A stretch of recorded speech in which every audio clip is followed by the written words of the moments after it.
ஒரு எம்எல்ஏனா எப்படி இருக்கணும்னு நான் சொல்றேன். ஒரு எம்எல்ஏன்றது சும்மா அனுபவத்தை வச்சுக்கிட்டு கொள்ளை அடிக்கிறவங்களாலாம் இருக்கக்கூடாது. சும்மா அனுபவத்தை வச்சுக்கிட்டு சட்ட விரோதமா கல்குவாரியில ஈடுபடுறவங்களாலாம் இருக்கக்கூடாது.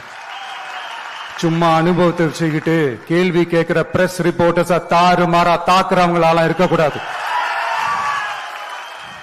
இன்னும் ஓப்பனா சொல்லணும்னா, இந்த திமுகவில் இருந்து வந்த ஒரு எம்எல்ஏ மேல கொள்ளையடிச்ச கேஸ் இருக்குது, போதைப் பொருள் கடத்தல் கேஸ் இருக்குது, திருட்டு கேஸ்லாம் இருக்குது. திருட்டு கேஸ்ல எல்லாம் ஜெயிலுக்கு போயிட்டு வந்தவர் ஒருத்தர் இருக்கிறார்.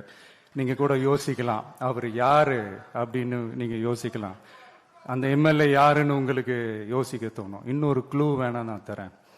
அந்த திருட்டு கேஸ்ல உள்ள போயிட்டு வந்தவரை யாருக்கு எதிராக இந்த திமுக தேர்தலில் நிக்க வச்சாங்க தெரியுமா? இன்னைக்கு அவங்க கூட்டணியிலேயே மூச்சுக்கு 300 தடவை முட்டு கொடுக்கிற ஒரு மிகப்பெரிய ஒரு தலைவருக்கு எதிராக. அந்த தலைவரை தோக்கடிக்கணும்னு தான் 1996 அவருக்கு ஆப்போசிட்டா இந்த எம்எல்ஏவை நிக்க வச்சாங்க. மரியாதை நிமித்தமா அந்த தலைவர் பேருங்க நான் சொல்ல வேணாம்னு நினைக்கிறேன். ஸோ இப்படியெல்லாம் இருக்கிறாங்க எம்எல்ஏஸ், நான் லிஸ்ட் போட்டு சொன்ன மாதிரி.